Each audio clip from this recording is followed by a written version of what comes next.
Hadirin jamaah mushola al-huda yang dirahmati Allah Subhanahu wa taala. Salah satu yang mengantarkan manusia selamat sampai kemudian masuk surga adalah tauhid yang lurus. Tauhid yang diajarkan, kalau dalam Quran disebutkan bahwa al-milatu Ibrahim. Nabi Ibrahim yang merupakan salah satu nabi yang mempunyai salah satu gelarnya itu Abul Anbiya. Jadi Nabi Ibrahim ini adalah nabi yang merupakan bapak para nabi. Bapak para nabi, dan Nabi Ibrahim ini sejaman dengan Nabi Lut. Jadi kalau kita urutkan Adam, Idris, Nuh, Hud, Soleh, Ibrahim, Lut, Ismail. Nabi Ibrahim ini sejaman dengan Nabi Lut. Bedanya adalah bahwa Nabi Ibrahim itu di Madyan, sedangkan Nabi Lut di negeri yang kita kenal kemudian di daerah Venesia ya, kalau sekarang di daerah Eropa. Itu perbedaannya. Jadi mereka sama-sama satu zaman, tapi kemudian kita mengenal bahwa Nabi Ibrahim yang dikenal dengan Abul Anbiya atau bapaknya para nabi, yang kemudian dia membawa suatu tauhid yang lurus. Jadi pada zaman dahulu itu nabi-nabi itu bedanya dengan Rasul Muhammad SAW adalah bahwa nabi-nabi itu diutus oleh Allah Subhanahu wa taala, nabi dan rasul itu untuk suatu kaum. Seperti Nabi Isa diutus untuk Bani Israel, kemudian Nabi Musa, Nabi Harun, dan nabi-nabi lain itu beberapa diutus untuk suatu kaum. Dan sehingga kemudian kenapa kita hanya mengimani 4 kitab sebelum Al-Quran, Taurat, Zabur, Injil, tetapi tidak wajib bagi kita untuk menjelaskannya atau menjalankan ajaran-ajaran yang ada dalam kitab-kitab tersebut, karena itu berlaku khusus untuk kaum nabi tersebut dalam suatu kurun tertentu, dalam wilayah tertentu. Sehingga kemudian kita mengenal, walaupun kemudian ada sebagian risalahnya atau ajarannya yang kita kenal, mungkin kita mengenal adanya puasa Daud. Itu salah satu puasa yang boleh dilakukan dan lebih baik dibanding puasa setelah misalkan Senin Kemis. Paling berat adalah puasa Daud karena 1 hari puasa, 1 hari kemudian tidak. Nah, di samping ajaran-ajaran yang lain, kita juga mengenal dari Nabi Ibrahim itu hukum sunat. Sunat Nabi Ibrahim, karena salah satu keistimewaan Nabi Ibrahim ini, dia tidak kemudian langsung diangkat jadi rasul. Kalau Nabi Yahya, Nabi Zakaria itu, bahkan Nabi Yahya itu diangkat rasul ketika begitu lahir dia sudah diangkat rasul. Sama seperti Nabi Isa. Nabi Isa ketika berbicara itu langsung mengatakan bahwa dia adalah bayi yang kemudian akan diangkat jadi rasul. Tapi Nabi Ibrahim ini dia mempunyai perjalanan yang panjang dalam mencari Tuhan, sehingga kemudian kita kenal bahwa salah satu tauhid yang menjadi rujukan dan menjadi ikutan umat Islam adalah tauhid dari Nabi Ibrahim yang hanif atau yang lurus. Ini disebutkan oleh Allah Subhanahu wa taala firman-Nya dalam surat An-Nahl ayat 120. A'udzubillahi samil alim minasyaitonir rajim. Bismillahirrahmanirrahim. Inna Ibrahima kana ummatan. Sesungguhnya Ibrahim itu satu umat. Jadi Nabi Ibrahim itu di sini disebutkan bahwa pengertian umatan itu kalau kita lihat dalam kamus bahasa Arab, ada artinya itu pemimpin, ada artinya itu dia keibuan atau sekumpulan untuk ibu-ibu, dan yang ketiga pengertiannya adalah bahwa umatan ini bangsa atau negara, atau yang kita kenal dengan umat, kaum atau umat. Nah, di sini yang dipakai adalah bahwa Ibrahim ini adalah satu umat, satu pemimpin, satu suri toladan yang kemudian umatan ini mengajarkan kepada kita tentang tauhid. Jadi tauhid mengesahkan Allah Subhanahu wa taala dan tidak kemudian menyekutukannya dengan sembahan-sembahan yang lain.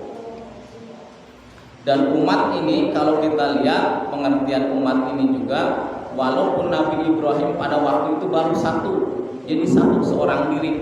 Ketika dia mengenal Allah Subhanahu wa taala, kemudian diangkat jadi rasul, Nabi Ibrahim itu baru seorang diri, dan itu pun kemudian sudah dikatakan sebagai umat. Jadi satu, walaupun dia sendiri kemudian dikatakan sebagai umat. Inna Ibrahim kana umatan, sesungguhnya Ibrahim itu seorang pemimpin, seorang suri tauladan yang kemudian kita akan mengenal kenapa dia kemudian dikatakan sebagai orang-orang yang disebutkan memberi ajaran atau ketauladan kepada manusia. Nabi Ibrahim mempunyai seorang bapak yang bernama Azar. Ada yang menyebutkan bahwa bapaknya ini adalah bukan bapak biologis, jadi bukan bapak berdasarkan nasab, tetapi apa yang kita kenal dengan sebutan paman. Jadi tapi ada juga yang mengatakan bahwa bapak Nabi Ibrahim itu betul-betul, dan kita mengenal bahwa bapak Nabi Ibrahim yang bernama Azar ini adalah seorang pembuat patung berhala. Kita kenal kisahnya bahwa ketika Nabi Ibrahim mendapatkan hidayah dari Allah Subhanahu wa taala dan mengerti kemudian siapa Tuhan yang sebenarnya, dia kemudian menghancurkan berhala-berhala yang ada di Ka'bah yang dibuat oleh bapaknya yaitu Azar, dan kemudian dia mengatakan bahwa salah satu hal yang membuat dia menghancurkan berhala itu adalah bahwa tidak mungkin berhala ini kemudian bisa melawan. Dan itu sebenarnya membuka pemikiran bagi orang-orang kafir pada waktu itu bahwa sesungguhnya sesuatu yang disembah selain Allah Subhanahu wa taala itu pada dasarnya tidak mempunyai daya upaya untuk melakukan hal yang seperti dilakukan oleh Allah Subhanahu wa taala yang Maha Kuasa. Bahkan ketika Nabi Ibrahim menghancurkan berhala lain dan meninggalkan satu berhala yang paling besar, berhala yang paling besar ini kemudian tidak bisa menghukum atau bahkan tidak bisa melawan kepada Nabi Ibrahim.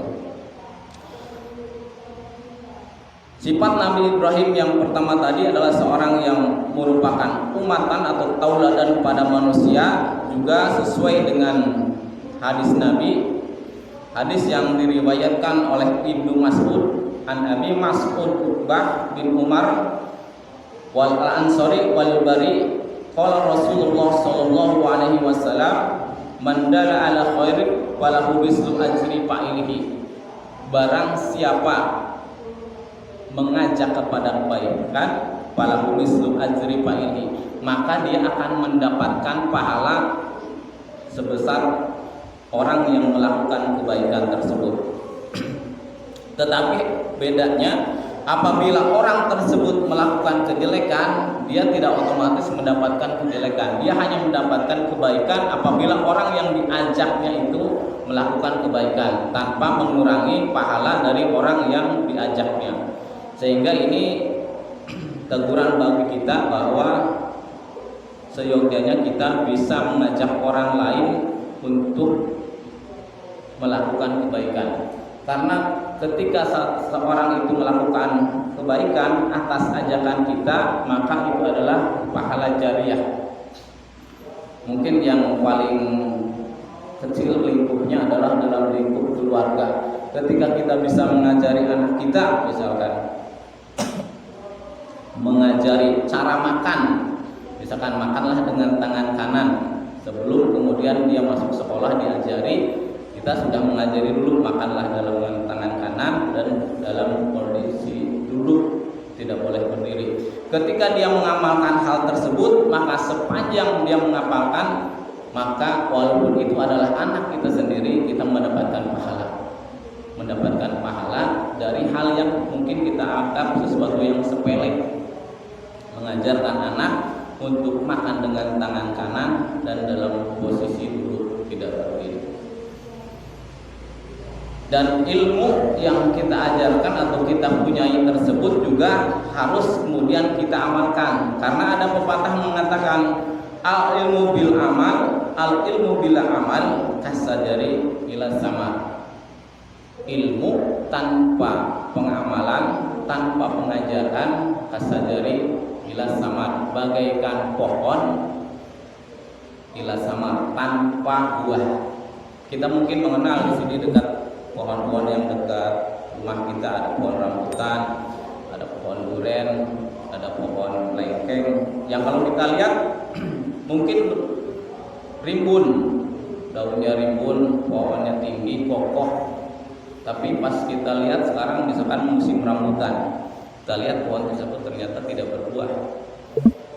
Ada sesuatu memang mungkin karena habis ditebang, jadi tunasnya masih muda sehingga kemudian dia tidak menimbulkan buah. Tetapi apabila kemudian si pohon rambutan, pohon duren, pohon lengkeng ini betul-betul tidak berbuah sampai bertahun-tahun, maka yang dilakukan oleh orang biasanya akan diganti atau ditebang. Nah, kita tidak berharap bahwa ketika kita mempunyai ilmu tetapi kemudian kita tidak mengajarkannya, tidak mengamalkannya, kita kemudian dipanggil oleh Allah Subhanahu wa taala